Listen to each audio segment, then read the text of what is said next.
A'udzubillahi minasyaitonirrajim. Bismillahirrahmanirrahim. Alhamdulillahi rabbil alamin wassalatu wassalamu ala asyrafil anbiya'i wal mursalin wa ala alihi wa sahbihi ajma'in. Allahumma ati anfusana taqwaha wa zakkiha anta khairu man zakkaha anta waliyuha wa maulaha. Rabbi yassir wa la tu'assir. Rabbi tammim bil khair. Amma ba'du. InsyaAllah pada malam ini kita sambung tadabbur surah At-Taubah. Kita dah sampai ayat yang ke-117. Dan sebagaimana sudah diulang beberapa kali, bahawa surah At-Taubah adalah surah Madaniyah, dan surah ini banyak membongkar sifat-sifat buruk orang-orang munafik. Bahkan kata ulama, kebanyakan surah Madaniyah, ayat ke surah ke, banyak menceritakan perihal orang munafik. Bukan surah Taubah saja, tapi kebanyakan surah-surah yang diturunkan selepas Nabi berhijrah ke Madinah ataupun dinamakan surah Madaniyah, banyak menceritakan tentang perihal orang-orang munafik. Menunjukkan apa? Menunjukkan bahaya yang paling besar datang daripada orang Islam sendiri, ataupun datang daripada musuh yang berada dalam barisan orang-orang Islam, yang rupanya sama dengan rupa orang Islam, pakaiannya sama, ibadatnya sama, tapi mereka sebenarnya adalah musuh kepada Islam. Jadi insyaAllah surah Taubah ni pun lebih kurang sama ceritanya, iaitu membongkar perihal orang-orang munafik yang berada bersama Nabi, solat di belakang Nabi, berjihad bersama Nabi, tapi mereka merosakkan Islam daripada dalam, yang susah dinampak. Bahkan Nabi sendiri pun tak tahu siapa munafik, siapa yang benar-benar beriman, kecuali Allah yang memberitahunya. Jadi kita sambung ayat 117.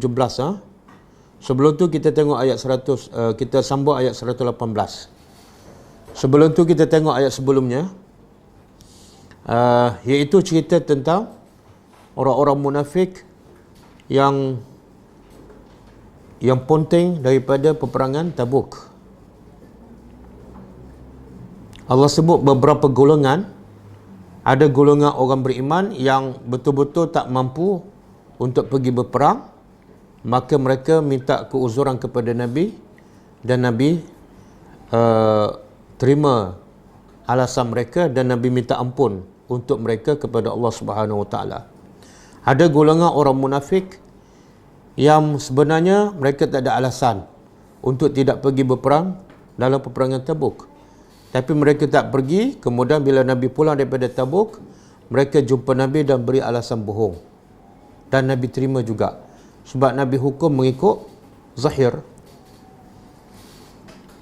Dan ada satu lagi golongan yang kita akan belajar hari ini, ialah orang yang benar-benar beriman. Ini bukan munafik. Dia tak ikut pergi dalam peperangan Tabuk, dan mereka tak ada alasan, tak ada keuzuran, melainkan kerana kalah dengan nafsu, kerana cintakan dunia. Dan mereka bila Nabi balik daripada peperangan Tabuk, kumpulan ni, 3 orang ni jumpa Nabi dan minta maaf, dan mereka bercakap benar. Bila mereka bercakap benar, bagi tahu bahawa mereka sebenarnya tak ada alasan pun untuk ponteng daripada peperangan Tabuk. Maka sebab mereka bercakap benar, Nabi hukum mereka. Adapun orang munafik bercakap bohong, Nabi tidak hukum, dan bahkan Nabi terima alasan mereka dan Nabi maafkan mereka. Siapa yang 3 orang yang Allah yang Nabi hukum disebabkan mereka tidak pergi dalam peperangan Tabuk dan tidak ada alasan? Dan apakah hukuman yang dikenakan kepada mereka? Kita tengok. Okey, auzubillahi minasyaitonirrajim. Wa 'ala salasah, dan ke atas salasah, 3 orang. Siapa 3 orang ni?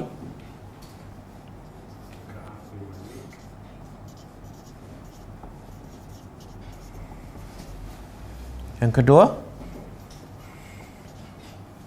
Hilal bin Umayyah. Yang ketiga, apa dia? Murarah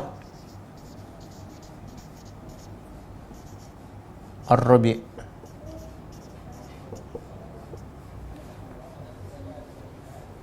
Tiga orang, Ka'ab bin Malik, Hilal bin Umayyah dan Murarah bin Ar-Rabi'.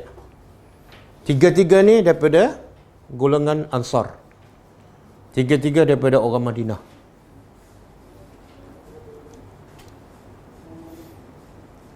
Okey, jadi tiga-tiga ni tak ikut dalam peperangan Tabuk dan mereka tidak ada alasan. Bukan sebab tua, bukan sebab sakit, bukan sebab cacat, tapi mereka sengaja tak nak hadir, tak nak ikut dalam peperangan. Jadi tak ikut dalam peperangan ni adalah satu kesalahan yang besar. Dosa antara dosa besar ialah lari ataupun tak ikut serta dalam peperangan yang diperintahkan oleh Allah dan Rasul. Nanti kita akan baca hadis ya. Hadis yang diriwayatkan sendiri oleh Ka'ab bin Malik. Hadis ini disebut dalam Sahih Bukhari dan Sahih Muslim, panjang lebar, ada lebih kurang 3 muka surat. Hadis ini ceritanya panjang. Ke atas 3 orang,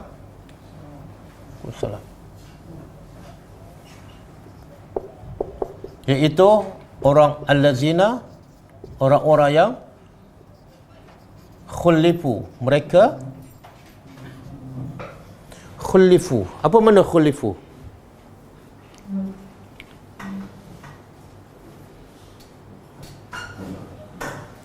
Khulifu ni ada dua maksud. Pertama, daripada perkataan khalaf, iaitu di belakang. Jadi 3 orang ni, ini maksud yang pertama. Khulifu maksud pertama ialah mereka 3 orang ni duduk di belakang, tidak bersama barisan tentera Islam yang ke Tabuk. Bukan mana mereka pergi lambat tak, tapi mereka tak pergi langsung. Maka dipanggil khulifu. Mereka di belakang. Satu, maksud yang pertama. Yang kedua, khulifu ialah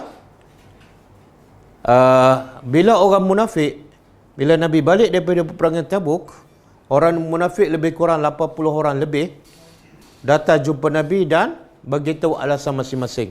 Tapi semuanya alasan bohong. Tapi Nabi hukum ikut zahir dan Nabi maafkan mereka. Berapa orang? 80 lebih kan? Dan habis settle. Tapi yang 3 orang ni jumpa Nabi dan bercakap benar. Iaitu mereka sebenarnya tak ada sebab pun untuk tidak ikut dalam peperangan Tabuk. Bila mereka bercakap benar dan mereka tak ada alasan, khulifu. Mereka, hukuman ke atas mereka ditangguhkan. Mana Nabi tak terima alasan mereka. Itu faedah. Faedah apa tu? Faedah bercakap benar. Orang munafik cakap bohong, lepas. Orang beriman cakap benar, kena tahan.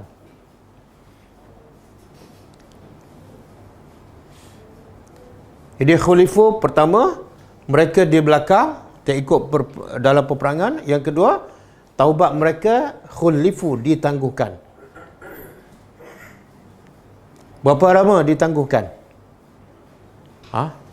Dia bertaubat, tapi Nabi pun tak bagi tahu taubat kamu diterima, dan Allah pun tak turun ayat ke ataupun apa-apa yang menyatakan taubat mereka diterima. Jadi seolah taubat mereka tergantung. Berapa lama ni? 50 hari. 50 hari. Selepas hari ke-50 baru turun ayat ni. Ayat ni adalah sebab turun setelah 3 orang ni dihukum oleh Nabi dengan cara Nabi memulau mereka. Nabi arahkan semua sahabat jangan bercakap dengan 3 orang ni, jangan bagi salam, jangan bergaul dengan mereka. Kalau mereka bagi salam pun jangan jawab. Berapa lama? 50 hari. Hari ke-50, selepas hari ke-50 barulah turun ayat ni yang menunjukkan taubat mereka diterima. Okey. Jadi mereka ditangguhkan hatta sehingga Iza apabila daqat. Apa makna daqat? Daqat mana sempit. Sehingga apabila telah daqat sempit. Alaihim ke atas mereka bumi, al-ardu bumi. Bima rahubat, dengan rahubat ni dalam bahasa Arab makna dia ittasa'at, luas, dengan keluasannya. Keluasan apa ni? Keluasan bumi. Apa maksud ni? Bila Nabi pulau mereka, nanti kita akan baca hadis detail bagaimana keadaan mereka dalam tempoh 50 hari ini. Sehingga kemuncaknya mereka rasa bumi rahubat, luas, kan? Tapi bila mereka di pulau, Nabi sendiri tak bagi salam, Nabi sendiri tak jawab salam mereka, dan semua sahabat tak bercakap, tak bagi salam, maka mereka rasa bumi itu sempit. Itu beza orang beriman. Orang beriman, dia akan rasa sempit walaupun duduk di tempat yang luas. Bila tu? Bila orang beriman akan rasa sempit?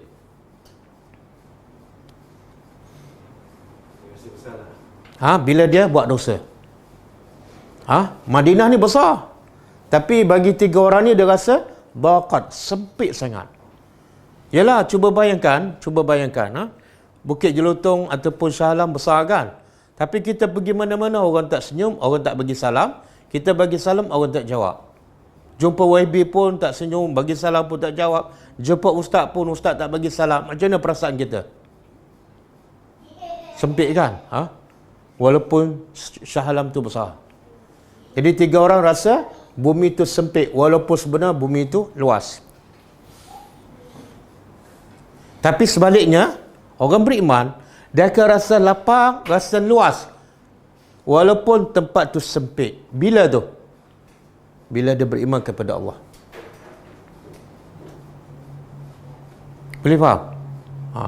Ada tak contoh dalam Al-Quran yang orang beriman ni, bila duduk tempat sempit, tapi sebab ikut perintah Allah, dia rasa luas je, rasa lapang je.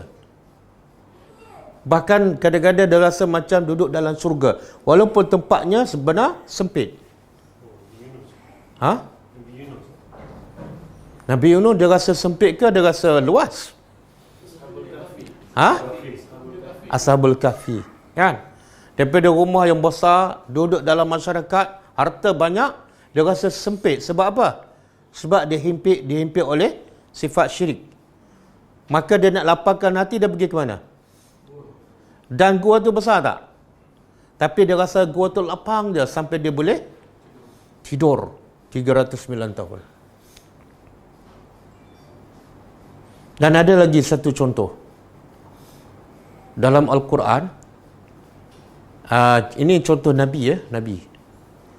Bila orang ajak dia buat maksiat, dia mengatakan bahawa aku lebih cinta berada dalam penjara yang sempit daripada berada di luar, nampak luas, nampak bebas, tapi dihimpit oleh maksiat.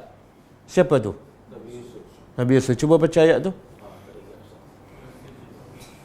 Cuba baca ayat tu. Surah apa ni? Surah Yusuf lah. Cuba buka ayat 33 ke? Rabbi as-sijnu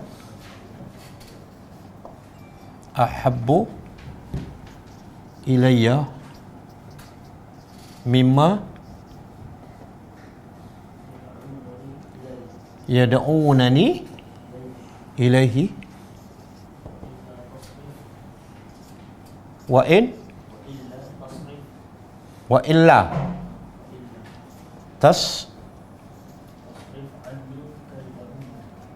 apa dah?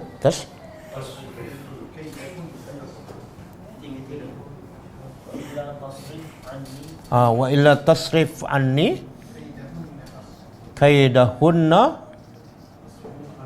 asbu ilaihinna wa akun minal jahilin. Okey. Isteri pembesar goda Nabi Yusuf untuk buat maksiat kan. Kemudian bila isteri itu dapat tahu ramai lagi wanita lain telah fitnah pada dia bahawa dia ni menggoda budak suruhan dia iaitu Nabi Yusuf, maka dia buktikan bahawa bukan dia seorang yang tergoda dengan Nabi Yusuf kan. Kemudian akhirnya bukan isteri pembesar saja nak goda Nabi Yusuf, tapi semua wanita tu. Bila semua wanita nak goda Nabi Yusuf dan Nabi Yusuf diugut oleh wanita isteri pembesar, kalau kamu tak ikut perintahku, kamu akan dipenjarakan. Maka jawapan Nabi Yusuf, cuba terjemah, Rabbi, wahai Tuhanku, as-sijnu, penjara adalah ahabbu ilayya, lebih disukai oleh aku, mimma yad'unani, dari apa yang mereka ajak padaku, iaitu buat maksiat kepadanya. Aku lebih suka, lebih cinta, lebih seronok berada dalam penjara daripada luar penjara. Mana lebih luas? Luar penjara. Tapi yang Nabi Yusuf lebih cinta pada? Kenapa dia lebih suka, lebih cinta tempat yang sempit, yang terbatas, yang banyak halangan? Kenapa? Apa dia? Sebab orang beriman ni yang paling penting dia jauh daripada dosa. Bila jauh daripada dosa, dia rasa macam lapar je walaupun tempat tu sempit. Boleh? Sebab itulah Syekhul Islam Ibn Taymiyah dia selalu diseksa, ditangkap oleh pemerintah ketika itu. Macam-macam pemerintah tangkap dia, azab dia. Akhirnya dia berkata, aku tak faham apa musuh nak daripada aku. Apa musuh nak daripada aku? Sebab kebahagiaan syurga ada dalam hati aku. Dia tak akan berpisah daripada aku. Jadi musuh nak apa sebenar? Kalau musuh penjarakan aku, syurga tetap ada dalam jiwaku. Aku tetap tenang. Dan dalam penjara aku boleh berkhalwat dengan Tuhan tanpa diganggu oleh orang. Kalau musuh tangkap aku dan usir aku keluar, maka aku boleh melancong melihat kebesaran Allah. Kalau musuh aku bunuh aku mati syahid. Jadi aku tak faham apa musuh nak daripada aku. Maksudnya apa? Bagi orang beriman, apa keadaan sekalipun, tak ada masalah bila dia beriman. Tapi bila dia semua ada pada dia, tapi dia buat dosa, ada masalah besar. Boleh faham? Kita mana lebih baik? Duduk kat rumah, diam je, tak ada siapa-siapa, dengan duduk kat kedai mamak, lepak dan mengumpat. Mana lebih seronok? Mana belum beriman? Belum beriman. Orang beriman, biarlah sunyi, biarlah tak ada orang. Yang penting, tidak buat dosa. Okey?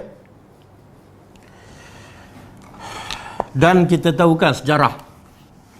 Ramai tak orang Islam, orang beriman, bila mereka ditangkap dan dipenjarakan, apa mereka buat dalam penjara? Tulis buku. Contohnya siapa? Hamka, tulis buku tafsir kan dalam penjara. Lagi? Syed Qutb, tulis buku tafsir juga Fizul Quran dalam penjara. Sepatutnya mana banyak kemudahan untuk menulis? Dalam penjara ke di luar? Jangan asyik tu dia ustaz aja. Ni.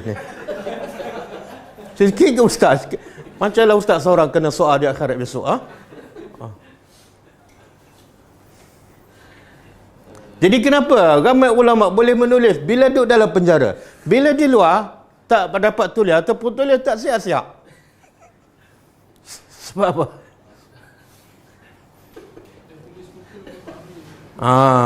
Contohnya buku tadabbur kita tulis tak siap-siapkan. Sebab apa? Sebab tulis di luar penjara.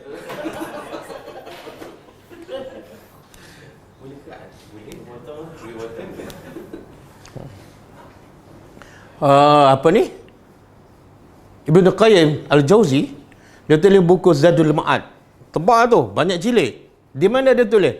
Dalam perjalanan atas unta daripada Madinah ke... Oh, hebat. Lagi sempit tempat, lagi terhad pergerakan dia, lagi dia fokus. Dan sebaliknya, lagi banyak pergerakan kita, lagi jauh perjalanan kita, lagi banyak kita fikir, lagi kerja tak jadi. Betul? Setuju? Duduk sekejap fikir nak makan. Lepas makan, fikir lagi nak makan malam, kan? Bila nak siap buku. Okey. Jadi, tengok sahabat ni. Bumi Madinah besar, tapi dia rasa sempit. Bila? Bila dia buat dosa. Sebab tu dalam satu hadis Nabi kata, dosa bagi orang beriman seumpama apa? Seperti? Betul, yang titik hitam. Ada satu lagi hadis. Seperti gunung yang besar yang akan menghempak kepalanya. Itu orang beriman dengan dosa. Walaupun dosanya mungkin kecil, tapi dia rasa macam, tak boleh ni. Kena bertobat sekarang. Kalau tak, aku kena hempak. Dan orang munafik pula dengan dosa macam mana? Sikap orang munafik dengan dosa. Dia rasa macam lalak je. Bagi mereka dosa tu tak ada masalah. Okey, kemudian wadaqat dan telah sempit alaihim ke atas mereka anfusuhum, diri-diri mereka ataupun jiwa-jiwa mereka. Jiwa siapa ni? Ini 3 orang. Jadi berapa benda yang sempit ni? Disebabkan dosa. Berapa benda yang sempit? 2. Satu? Bumi yang luas dia rasa macam sempit. Yang kedua, dada dia tu rasa sempit je. Rasa macam tak tahulah. Tak boleh nak buat apa-apa, kan?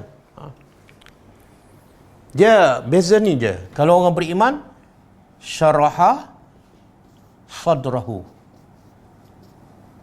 Kalau orang tak beriman, daqa sadrahu.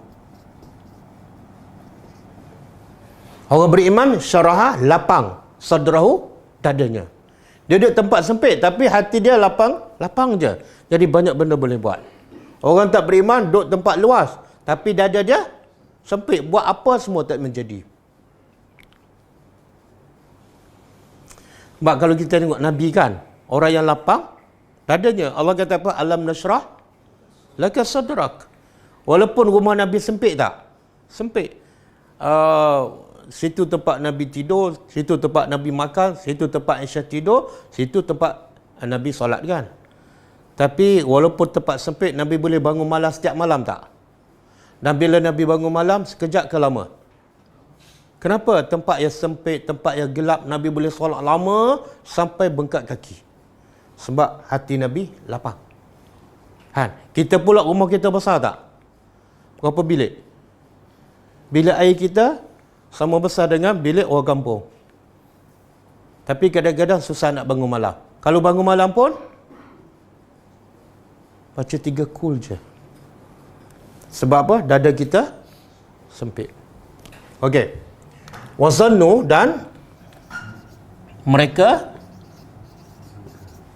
sangka, mereka ni 3 orang, kesan daripada hukuman yang Nabi kena pada mereka ni, mereka rasa dunia tu sempit, dada mereka pun sempit, dan mereka cukup yakin. Sebenarnya zannu di sini lebih tepat bukan sangka, yakin. Mereka yakin an bahawa la malja, tidak ada malja pada tempat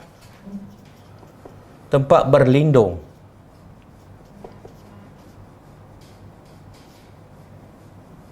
Tempat berlindung ataupun tempat kembali.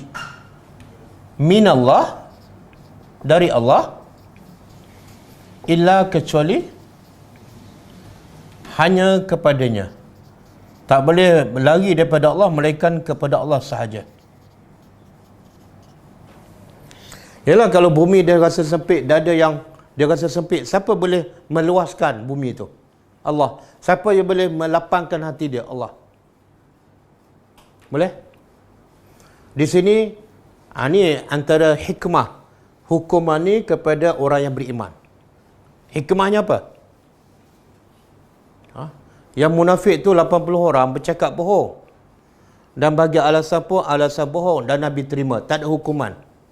Tapi agak-agak dada mereka sempit ke luas? Sempit. Orang beriman pula bercakap benar, tapi kena hukum. Dada sempit. Apa kebaikannya? Apa kebaikannya? Kebaikannya antaranya ni. Akhirnya mereka lagi yakin tak boleh lari daripada Tuhan. Lagi dihukum, lagi dipulau, lagi mereka rasa kena balik juga kepada Allah. Tapi orang munafik ada tak perasaan macam tu? Tak ada.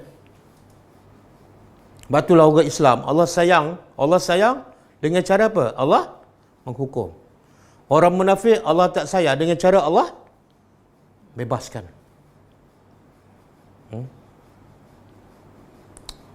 Ada ulama bagi contoh, ada orang ni suka buat rasuah kan, suka ambil rasuah. Daripada mula dia bekerja sampailah dia pencen. Dan rasuah dia bukan sikit, ratus ribu, juta, tapi lepas je. Tapi ada staf yang kerani, kerja di syarikat dia, baru rasuah RM50, terus kena tangkap dan masuk akhbar, kena buang kerja. Jadi yang bos ni pun cakap pada kerani, kamu kalau nak rasuah, belajar daripada aku. Aku dah 50 tahun rasuah, semua lepas, tak ada siapa pun tahu. Kamu satu kali baru dah kenakan. Sebenarnya siapa yang bernasib baik? Kerani. Kenapa? Dia muka dah malu kan, masuk akhbar, kerja pun hilang. Kawan tu selamat, sampai pencen dia rasuah. Tapi pada hakikatnya siapa yang selamat? Kerani tu. Yang Allah sayang yang mana? Yang kerani tu. Ini yang munafik ni bercakap bohong depan Nabi, bebas 80 orang lebih. Tapi di akhirat besok lagi teruk kena. Yang 3 orang ni kisah mereka dipapar dalam Al-Quran. Orang tahu tak? 3 orang ni ponti perang. Tahu kan? Tapi aib ke ataupun nikmat bagi mereka? Nikmat. Apa nikmatnya? Yakin. Yakin kemudian Allah turun ayat yang menyatakan Allah terima taubat mereka. Bila Allah sendiri turun ayat dan terima taubat mereka, makna apa tu? Makna apa tu? Mereka tak ada dosa lah. Kita bertaubat kan? Tapi ada ayat tak daripada Quran turun mengatakan Allah terima taubat kita? Tak ada. Kita duk perasan je. Kan? Okey, semua. Kemudian tabah. Tabah ni ada 2 maksud.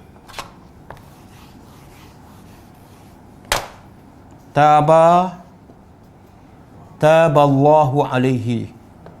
Satu lagi, tabah Muhammadun. Dua-dua perkataan sama, tabah. Tapi makna berbeza. Kalau taballahu alaihi makna dia Allah terima taubat. Tapi kalau tabah Muhammadun, Muhammad bertaubat. Jadi kalau tabah disandar kepada Allah, makna dia terima taubat. Tapi kalau tabah disandar pada manusia, makna bertaubat. Beza kan? Okey. Jadi di sini siapa ni? Allah terima taubat ke dia bertaubat? Allah. Kemudian dia iaitu Allah menerima.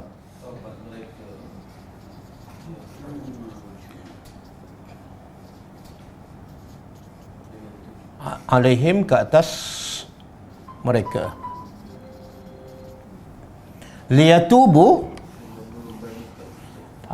Dia tabah-tabah ni sebenarnya asal makna dia pada tabah makna dia raja'ah, kembali.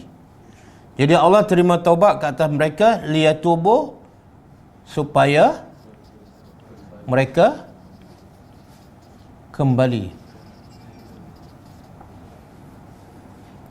kepada Allah. Jadi ada dalam tafsir menyebut tabar sebut 2 kali kan. Allah menerima taubat mereka supaya mereka bertobat. Dia ada ulama mengatakan taubat ni ada 2 peringkat.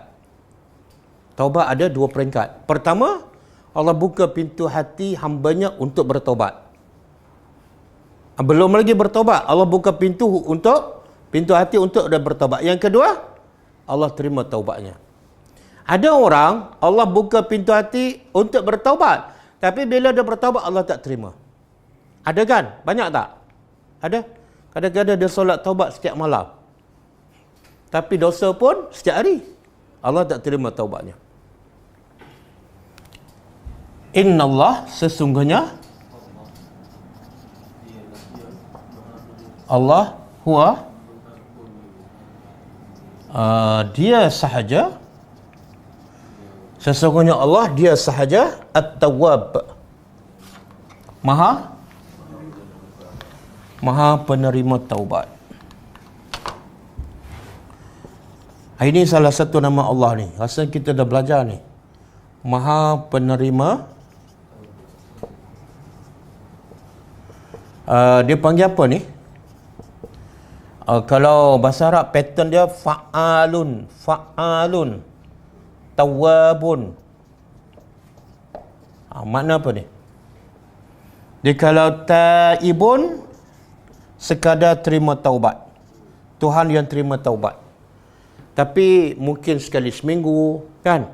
Mungkin 2 dosa dalam 1 hari. Tapi kalau tawwabun dia panggil sirah mubalaghah. Sirah ni makna bentuk ataupun pattern yang menunjukkan banyak dan kerap. Jadi antara rahmat Allah apa dia? Allah bukan taib, tapi Allah tawwabun. Kalau Allah taibun, terima taubat tapi ada waktu dia. Apa jadi dengan kita? Kita nak buat dosa pukul 8 kan? Kita pun nak bertobat pukul 9. Tengok-tengok office dah tutup. Sebab waktu taubat 8 pagi sampai 5 petang. Apa jadi dengan kita? Dan malam tu kita mati, habis. Boleh faham? Jadi tawab ni makna apa? Ada 2 maksud. Pertama, Allah menerima taubat daripada dosa manusia yang ramai. Ramai tak manusia yang buat dosa? Agak-agak berapa peratus yang hidup ni? 100%. Betul? Ada dalil? Adalah dalil. Apa dalilnya?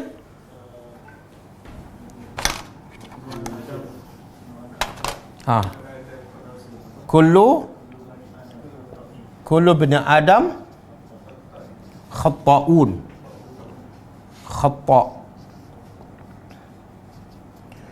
Khata'un. Khata' apa makna? Pattern ni sama juga. Fa'al. Kalau khati'un, buat salah sekali, 2 kali.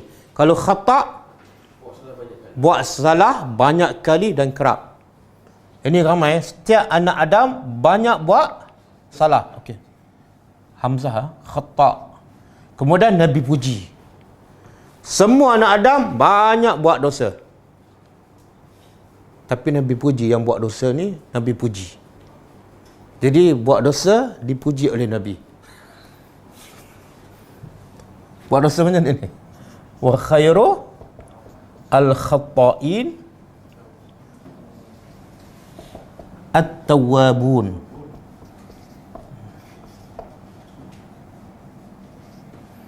Wa khairu al-khata'in, dan sebaik-baik orang yang banyak buat dosa adalah orang yang bertaubat.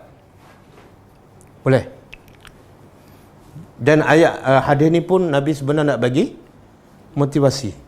Jangan rasa dosa dah banyak, tak ada peluang dah nak bertaubat, tak ada. Bahkan Nabi puji ni, kamu buat dosa bukan masalah. Sebab apa? Kalau kamu bertaubat, kamu adalah orang yang terbaik. Okey? Jadi manusia yang buat dosa banyak, semua kan? Satu. Dan Allah, kalau semua manusia yang buat dosa itu bertaubat, Allah akan terima kalau cukup syarat. Satu. Yang kedua, dalam banyak-banyak orang, setiap orang sahaja berapa dosa dia? Macam kita lah. Macam Epa satu hari berapa berdosa buat? Daripada bangun tidur sampai nak tidur balik. Agak-agak lah, agak-agak.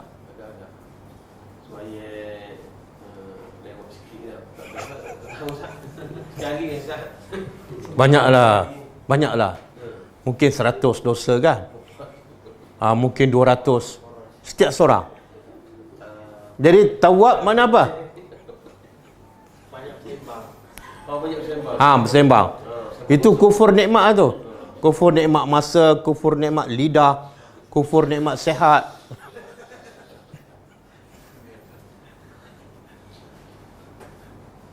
Okey? Jadi dalam perkataan tawab ada satu nikmat yang besar. Apa? Iaitu ramai mana yang buat dosa, kalau bertaubat Allah terima. Satu. Yang kedua, setiap orang yang banyak dosa setiap hari pun Allah akan terima. Kalau Allah tak ada sifat tawab ni, agak-agak berapa orang je boleh masuk syurga. Katalah Allah ampunkan dosa setiap hari Jumaat aja. Lepas tu hari Jumaat pula pukul 8 sampai pukul 5 petang je. Apa jadi? Habis. Sebab tu dalam surah Fatir, ayat terakhir, cuba tengok. Kalau manusia buat dosa dan Allah hukum mengikut dosa manusia, apa jadi?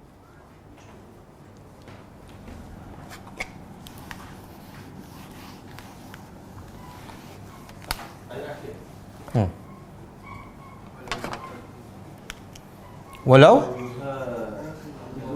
yu'akhizullahu bima kasabu kan? Kemudian taraka ala zariha min dabbah.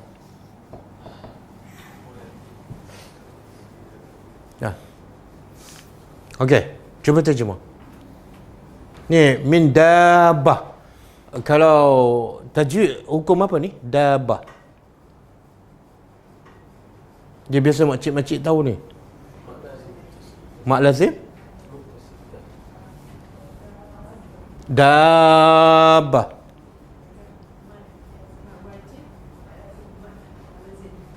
Mak lazim? Kalimi? Dabbah. Musaqqal. Musaqqal kan? Berapa harakat? 6. Okey, apa makna dia?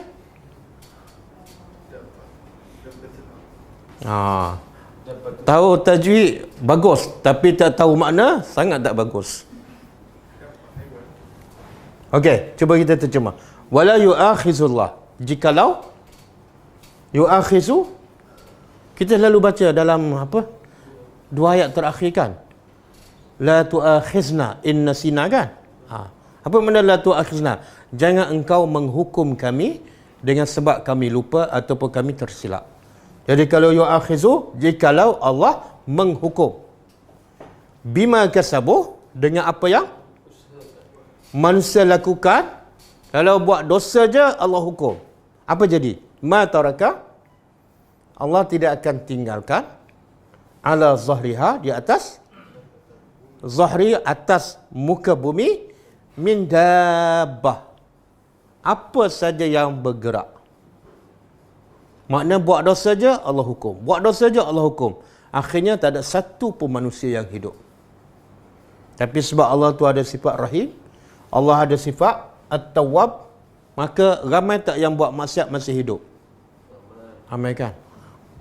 Tengok Presiden Perancis kan, dia kutu Islam, sihat walafiat, jadi presiden kan. Kita ada sokong Nabi kan, tapi ketua kampung tak ada jawatan. Okey, Ar-Rahim, maha penyayang. Apa hikmah? Allah sertakan selepas tawab ada rahim, selepas ghafur ada rahim.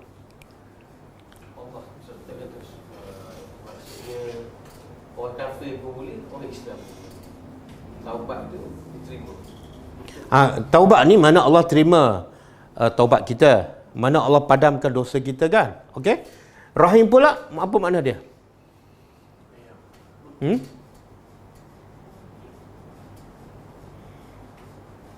Inilah kelebihan Tuhan. Sangat berbeza dengan manusia. Manusia kadang-kadang dia maafkan orang, tapi dia tak boleh nak sayang orang tu macam asal. Betul kan? Bezanya Tuhan apa dah? Tuhan boleh ampunkan hamba dia, dan dalam masa sama Tuhan boleh sayang macam orang tu tak buat apa-apa dosa. Lepas Allah terima taubat manusia, Allah bagi apa? Bagi apa? Rahmat Allah tu yang paling besar apa dia? Surga. Kan nak masuk surga mesti dengan rahmat. Jadi proses nak masuk syurga kena dapat rahmat. Proses nak dapat rahmat kena dapat keampunan. Ini semua proses ni.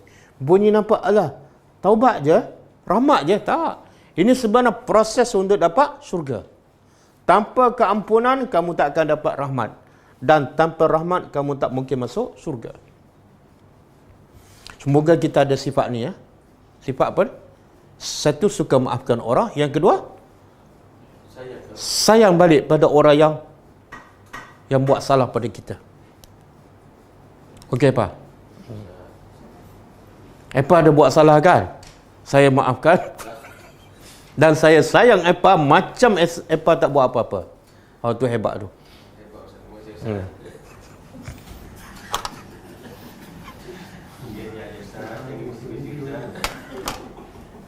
Okey.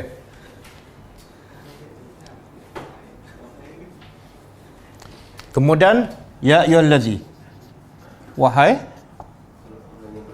allazina, orang-orang amanu, mereka beriman.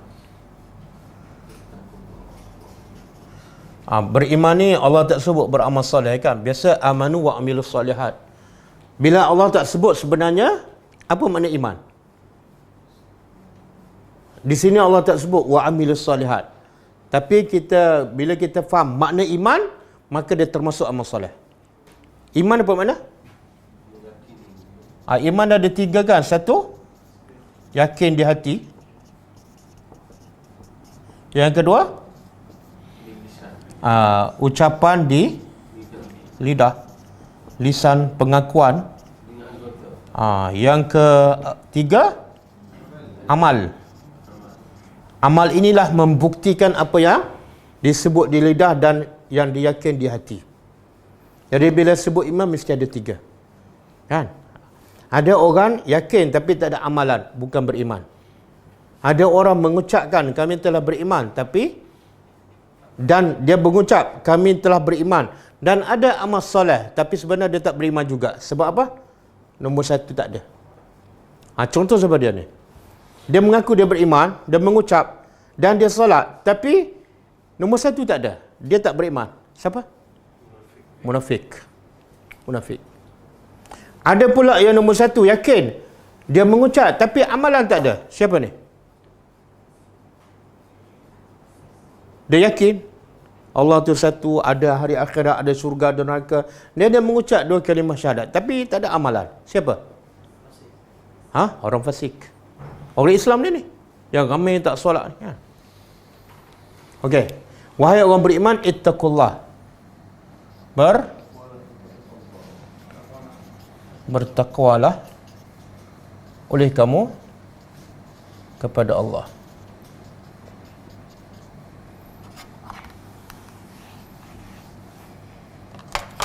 Okey, cuba tengok Allah dah sebut orang beriman. Lepas tu Allah kata ittaqullah. Jadi beza tak beriman dengan takwa? Beza? Okey, apa beza? Apa beza?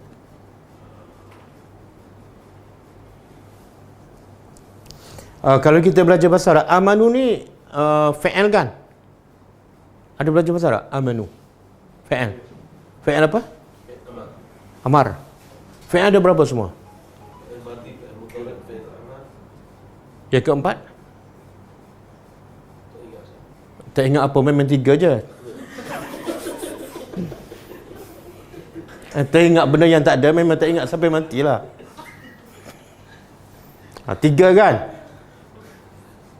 Jadi amanu ni fi'il apa? Fi'il madhi. Okey. Ittaqu. Tengok penggunaan bahasa fi'il amar. Wahai orang yang telah beriman, kemudian Allah perintah, bertakwalah. Kita tak akan jumpa ayat, wahai orang bertakwa, berimanlah. Tak akan jumpa ayat tu. Faham? Jadi maksudnya apa?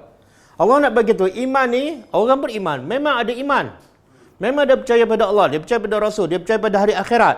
Tapi takwa ni turun naik. Kadang-kadang takwa tak ada. Jadi yang sentiasa berubah apa dah? Iman ke takwa? Takwa.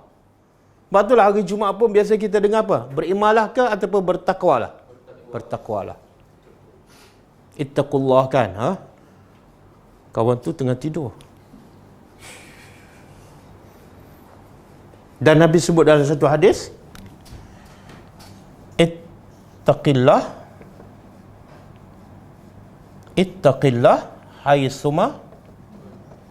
haitsuma kunta. Satu hadis sahih Nabi kata, bertakwalah pada Allah haitsuma kunta, di mana saja kamu berada, di rumah, dalam kenderaan, di jalan raya, kan, di kedai mamak, bertakwalah pada Allah. Kemudian ada kemungkinan tak kita tak bertakwa dan kita buat dosa? Ada kan? Sangat ada. Maka Nabi bagi nasihat, wa atbi'i as-sayyi'ah al-hasanah tamhuha. Dan wa atbi'i mana ikutilah sayyi'ah, keburukan, dosa. Bila kamu dah bertakwa tapi terbabas juga buat dosa, maka Nabi kata ikutilah dosa itu dengan kebaikan. Apa faedah? Lepas kejahatan kita buat kebaikan. Tamhuha. Kebaikan ni akan menghapuskan dosa tu. Okey. Duduk kedai mamak bersembah akan mengumpat, tak adalah. Bersembah kosong. Berdosa kan? Kufur nikmat. Maka sudah tu tutuplah dengan tasbih kafarah. Subhanakallahumma wa bihamdika.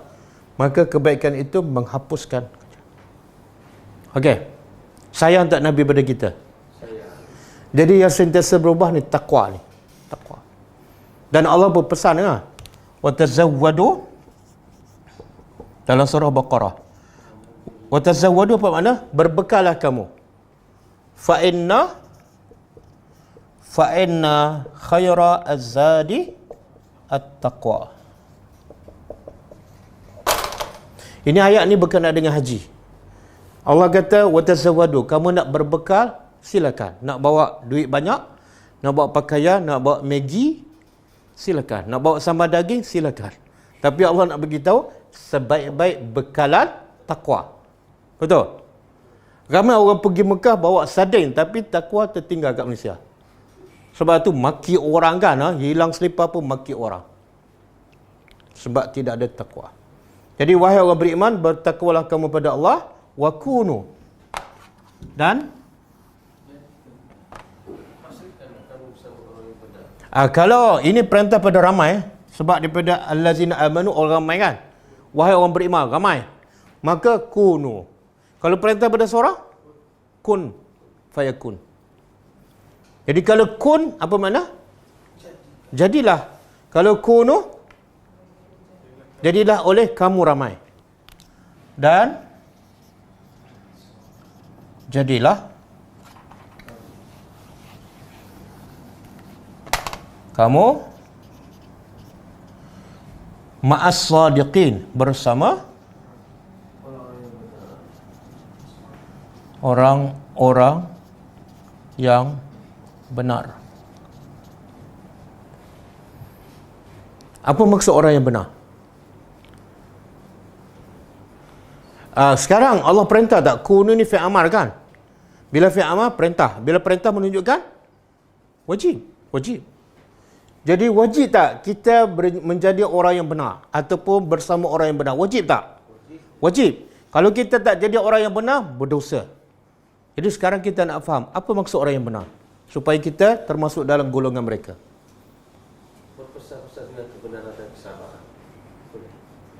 Dia sebenar ada kaitan dengan ayat sebelum. Apa kaitan dengan ayat sebelum? Orang yang bercakap benar. Kelebihan 3 orang ni, walaupun buat dosa besar, kesalahan besar, tapi nikmat paling besar dia dapat daripada dosa besar apa dia? Allah terima taubat. Puncanya apa? Bercakap benar. Yang munafik pula bercakap bohong, lagi diazab oleh Allah. Jadi jangan takut untuk bercakap benar, sebab hasilnya sangat-sangat lumayan. Betul tak susah nak bercakap benar? Susah. Kadang-kadang dengan anak, dengan isteri, betul kan? Pasal konflik pun orang takut. Yalah. Kadang-kadang dengan anak kita bercakap bohong kan? Diam. Kalau tak, ada doktor kat luar. Padahal bohong dah 10 tahun doktor kat luar. Tak masuk-masuk pun. Kadang-kadang kita kena tahan kan? Nak pergi mana ni? Ada urusan. Padahal tak ada urusan pun. Bohong tak? Bohong. Baru je balik kelas tadabbur. Tak betul? Ni, Ka'ab bin Malik ni, bila Nabi balik daripada Tabuk, dia merancang apa? Ka'ab bin Malik ni, antara orang yang petah bercakap, pandai berhujah. Dia reka macam-macam dalam kepala dia. Kalau Nabi datang, Nabi balik daripada Tabuk, semua orang yang tak pergi peperangan kena jumpa Nabi dan bagi alasan. Orang munafik semua bohong. Dan Ka'ab bin Malik antara orang yang merancang untuk berbohong. Macam-macam alasan. Tapi bila dia jumpa Nabi, tengok muka Nabi, dia kata apa pada Nabi?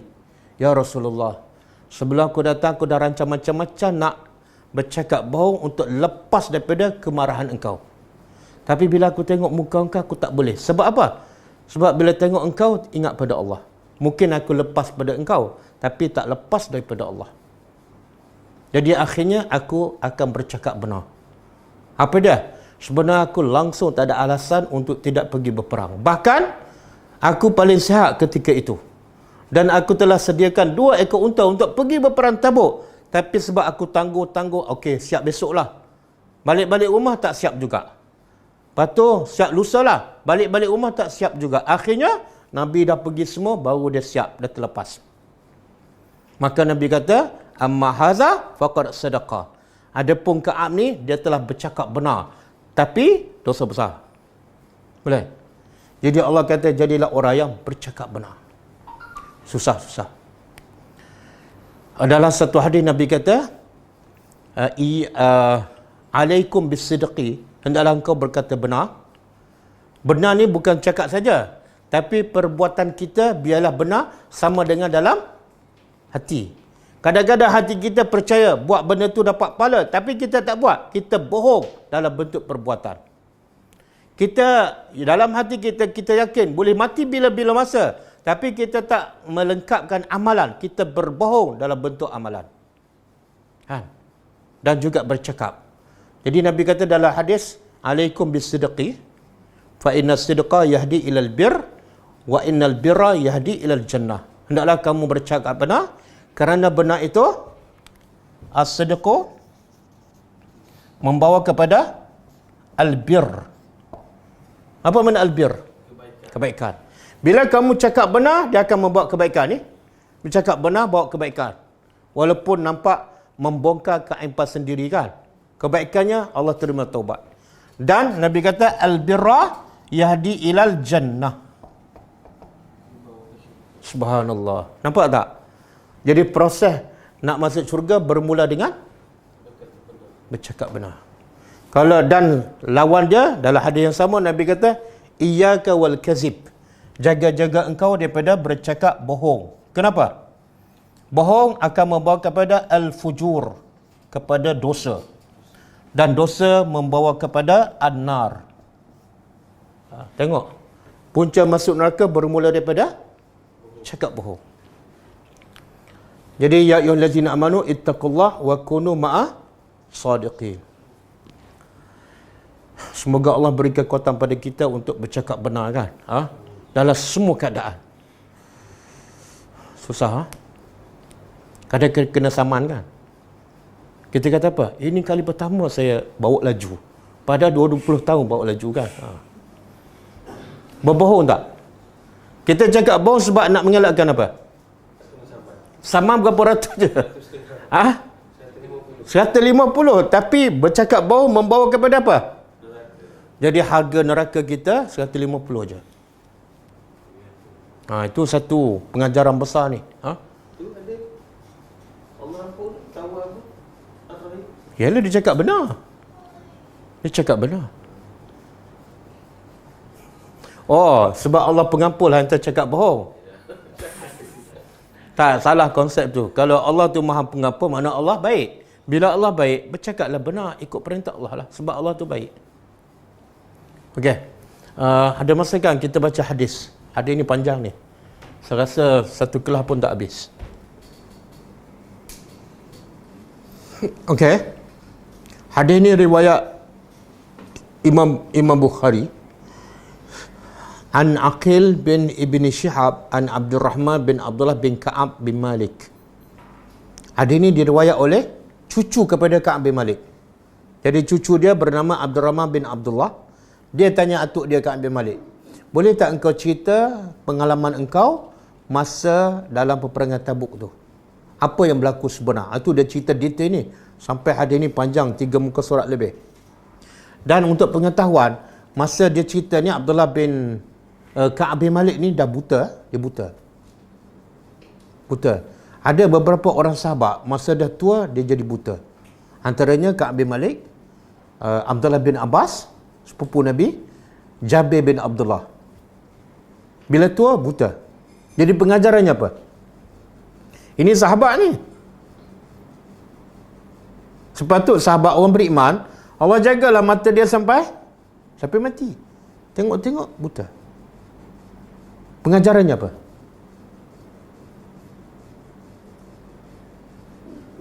Kurangkan dosa dia. Ha? Orang beriman akan betul.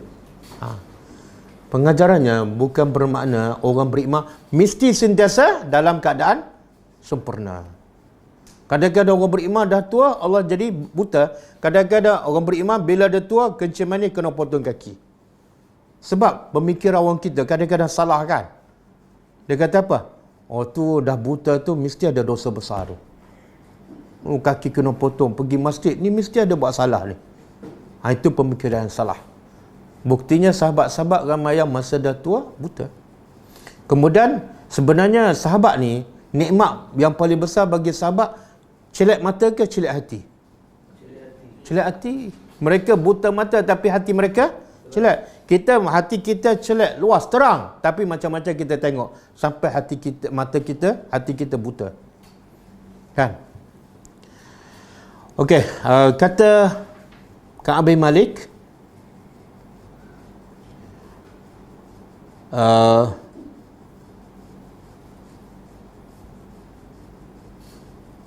Ka'ab bin Malik menceritakan tentang ketidakhadirannya dalam peperangan Tabuk.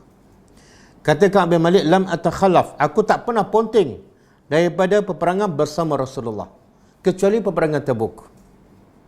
Hebat tak dia? Hebatlah. Kalau ada 13 peperangan bersama Nabi, satu je yang tak ikut, iaitu peperangan Tabuk. Satu tu yang kena. Kemudian dia kata, ghaira anni kuntu takhallaftu fi ghazwati Badar.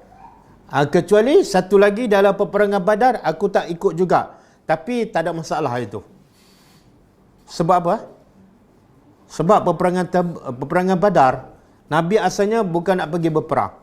Nabi asalnya nak pergi rampas harta dagangan orang musyrikin Mekah yang diketuai oleh Abu Sufyan kan. Jadi Nabi sebenarnya nak rampas harta orang beriman yang diambil oleh orang musyrikin di Mekah. Jadi asalnya bukan nak pergi berperang. Maka sebab tu Ka'ab bin Malik tak ikut dalam peperangan Badar. Kemudian dia kata, aku ikut dalam perjanjian Bai'atul Aqabah yang kedua di Mina di Mekah. Ka'ab bin Malik ni kan orang Arab ni mesti haji dah pergi haji. Tapi dia buat haji cara mereka lah, cara jahiliah. Kemudian bila sebelum Nabi berhijrah ke Madinah, dia pergi ke Mekah buat haji. Nabi dakwah pada mereka sehingga mereka beriman. Antaranya Ka'ab bin Malik. Ada lebih kurang 72 orang yang daripada Ansar datang ke Mekah buat haji dan akhirnya beriman. Dan Ka'ab bin Malik adalah salah seorang nakib. Daripada 72 ni ada 12 orang Nabi lantik sebagai nakib. Kan biasa kita dengarkan nakib usrah kan. Dan kata Ka'ab bin Malik, walaupun aku tak ikut dalam peperangan Badar, yang paling masyhur peperangan Badar dibanding dengan Baitul Aqabah, tapi aku lebih berbangga. Aku lebih berbangga sebab dapat hadir dalam Bai'atul Aqabah daripada dapat hadir dalam peperangan Badar. Walaupun peperangan Badar lagi popular. Sebab apa?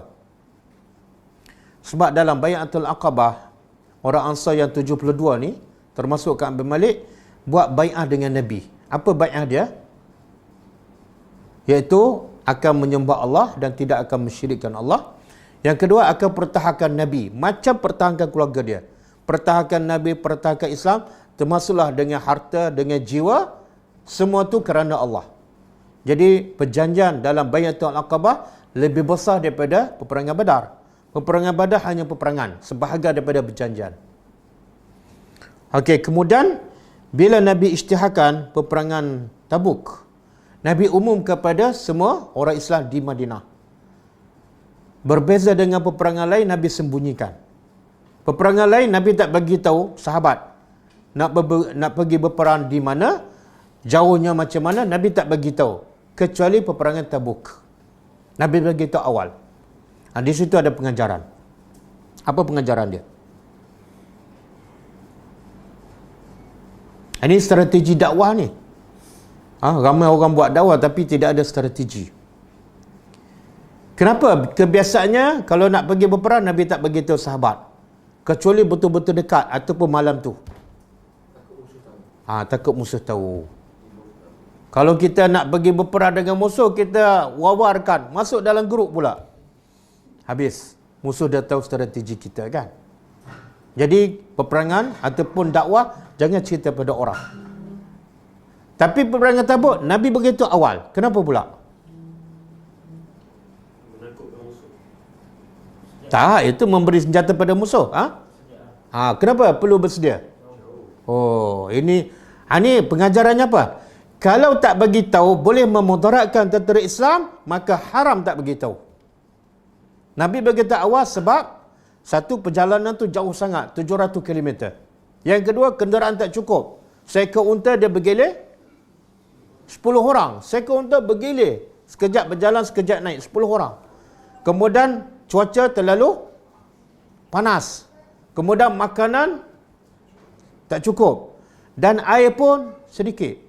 Jadi Nabi beritahu awal supaya persiapan tu cukup. Kalau Nabi beritahu lewat, tiba-tiba pergi sana tak cukup makan, bahaya tak? Bahaya. Jadi pengajarannya, kalau tak bagi tahu boleh memudaratkan tentera Islam, kena begitu awal supaya mereka bersedia. Kemudian bila Nabi umumkan, Ka'ab bin Malik kata apa? Aku kata okeylah, lepas ni aku balik bersiap. Dia balik rumah dia tak bersiap. Lepas tu besok dia kata okeylah, balik rumah aku bersiap. Tak bersiap juga. Akhirnya lepas hari ketiga keempat, bila dia bersiap, tengok Nabi dah sahabat dah pergi dah. Pengajarannya apa? Dia amal kebaikan jangan tangguh. Bila tangguh itu dah masuk tipu daya syaitan. Syaitan proses dia supaya kita tak buat amal kebaikan. Prosesnya apa? Tangguh. Bila tangguh, targetnya akhirnya terlepas. Kadang-kadang nak solat sunat kan, buat sekejap lagi, tengok terlupa. Tengok batal wuduk kan. Tengok ada kawan datang, lupa habis.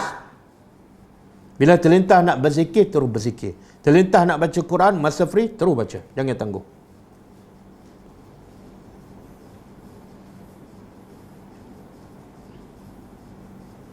Okey, kata Ka'ab bin Malik, Nabi ni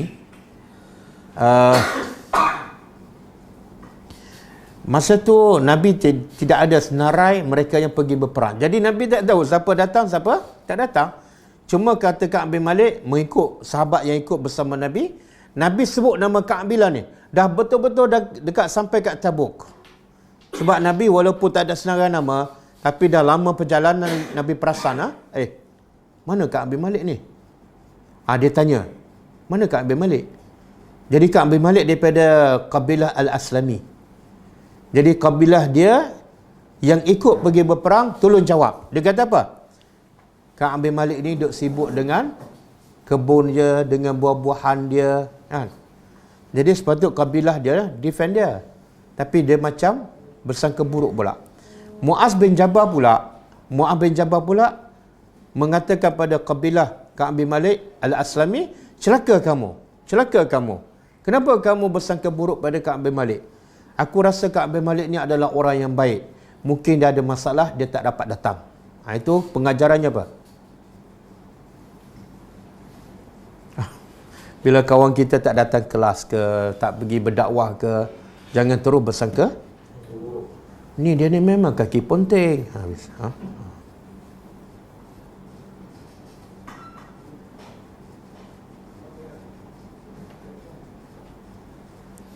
Dan ada seorang lagi sahabat, nama dia Abu Khaisamah.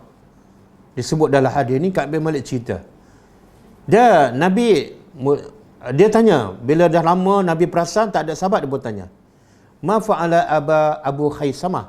Di mana Abu Khaisamah? Tak ada. Lepas tu, ada satu ketika ada seorang lelaki yang menaiki kuda datang daripada jauh. Nabi kata apa? Kun Aba Khaisamah. Aku harap dia adalah Aba Khaisamah. Bila datang dekat, betul. Yang datang tu adalah Abu Khaisamah. Dia datang lewat sikit. Pengajarannya apa? Apa pengajaran? Subhanallah. Hati Nabi ni sangat nak sahabat ada bersama dalam barisan tentera. Kenapa? Sebab Nabi tahu tak ikut peperangan dosa besar. Nabi sangat tak nak sahabat buat dosa besar. Jadi kalau tak ada pun Nabi kata, harap-harap dia datanglah. Bila tengok jauh, aku harap itu adalah Aba Khaisamah. Itulah hati Nabi. Nabi tak kisah sahabat susah.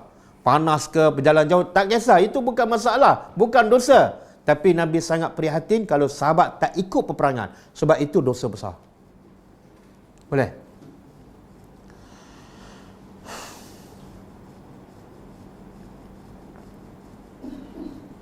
Okey, masa dah habis kan? Hadis ni panjang ni. Saya rasa kita sambung minggu depan. Kalau nak baca hadis dan nak ambil pengajaran dia ada lebih kurang 50-60 pengajaran. Jadi kita tak boleh habiskan malam ni, kita sambung minggu depan insya-Allah. Insya-Allah. Ada soalan tak?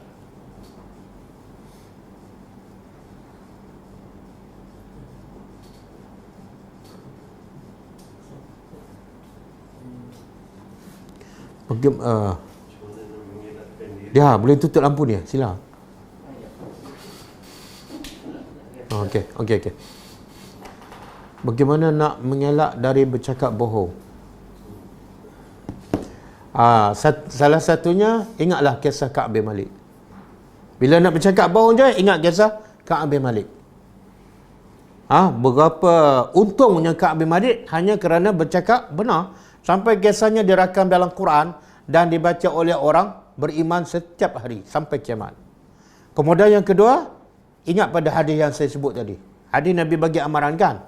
Jaga-jaga kamu daripada bercakap bohong. Kenapa? Bila bercakap bohong, dia tak berhenti setakat tu. Dia akan membawa kepada maksiat lain. Dan maksiat lain pula, bila banyak, membawa ke neraka. Jadi berbalik tak? Aku nak bercakap bohong, tapi kesudahannya masuk neraka. Tak berbalik. Baik cakap benar aja. Baik cakap benar. Biarlah kena bayar sama 150 daripada masuk. Satu lagi, bila bercakap bohong, dia tak akan berhenti ke situ kan? Dia akan cerita lagi bohong lain, sebab nak mengelak bohong yang pertama. Ya? Akhirnya orang kata apa? Kaki bohong. Dia ni memang, kalau cakap, mesti bohong. Jadi, image kita pun buruk. Jika kita memperbetulkan fakta agama yang kurang tepat ataupun salah, adakah kita dianggap bercakap benar? Sebaliknya, jika kita berdiam diri bila menerima, dia turun balik. Jika kita memperbetulkan fakta agama yang kurang tepat, bercakap benarlah. Kalau kita dapat maklumat ataupun mesej yang tak betul ataupun tak tepat dari segi dalil kan, kita betulkan, maka kita bercakap benarlah tu. Tapi kalau kita tahu benda tu salah, kita biarkan. kita juga rakan kongsi kepada pembohongan tersebut.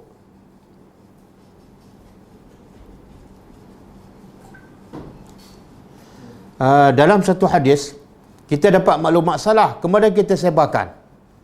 Dalam keadaan kita tak cek pun. Maka kita juga adalah berbohong. Walaupun kita tak niat berbohong. Dalam satu hadis Nabi kata, kafa bil mar'i kaziban an yuhaddisa bima sami'a. Cukuplah seseorang itu bercakap bohong hanya apa? Hanya kerana dia cerita apa saja yang dia dengar. Yang dia dengar terus dia cerita. Sebenarnya orang ini telah berbohong. Walaupun dia tak niat pun berbohong. Cukup. Itu adalah pembohongan. Sebab tu Allah bagi tahu kan. Ya ayyuhallazina amanu in ja'akum fasiqun binaba'in wa tabayyanu. Wahai yang beriman, bila dapat berita cek dulu. Bila kamu tak cek dan terus sebar, kamu berbohong.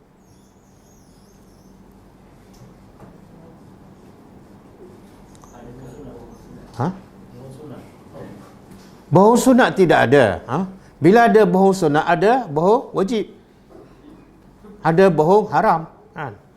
Sebenarnya Nabi kata haram berbohong bagi orang yang beriman kecuali 3 tempat. 3 tempat saja boleh berbohong. Dan Nabi tak sebut 3 tempat ni bohong sunat. Bohong sunat tu fatwa daripada orang Melayu.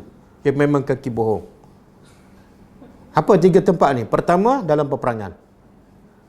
Dalam peperangan. Sebab apa boleh berbohong? Sebab peperangan ni adalah tipu daya untuk mengalahkan musuh. Jangan sebut, jangan fatwa itu bohong sunat. Tak. Bohong dibenarkan untuk maslahat kebaikan Islam. Yang kedua, kita berbohong untuk menyatukan dua orang yang bergaduh.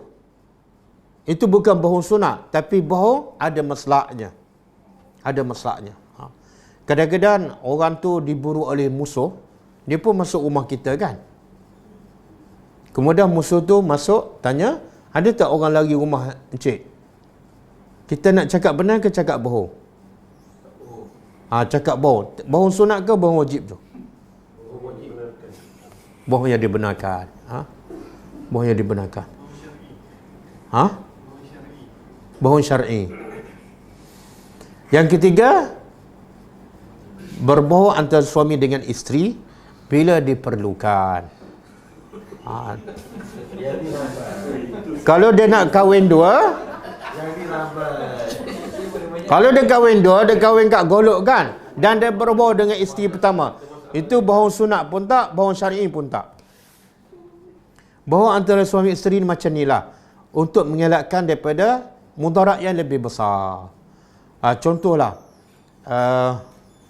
mak mertua kita, mak bapak kita tak suka pada isteri kita. Jadi bila kita balik kampung, kita balik seorang kan. Kemudian setelah kita balik kampung, balik semula ke rumah kita, isteri kita pun tanya, bang, apa mak abang cakap pasal saya? Okey, mak saya okey. Padahal mak kita kutuk habis-habis dia.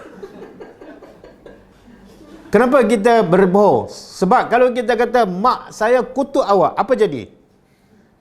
Isteri kita bukan setakat benci mak, benci kita sekali. Jadi mudarat lagi besar.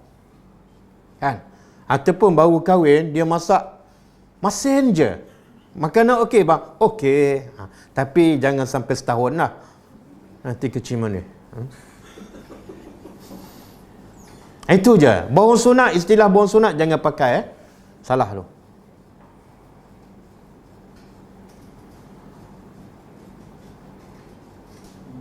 Bolehkah bercakap bohong jika kita dalam keadaan kesulitan, selamatkan diri? Boleh. Boleh. Itu ada maslahat. Dari diugut untuk melakukan kemaksiatan. Boleh. Dah? Ya, tak ada lah. Okey.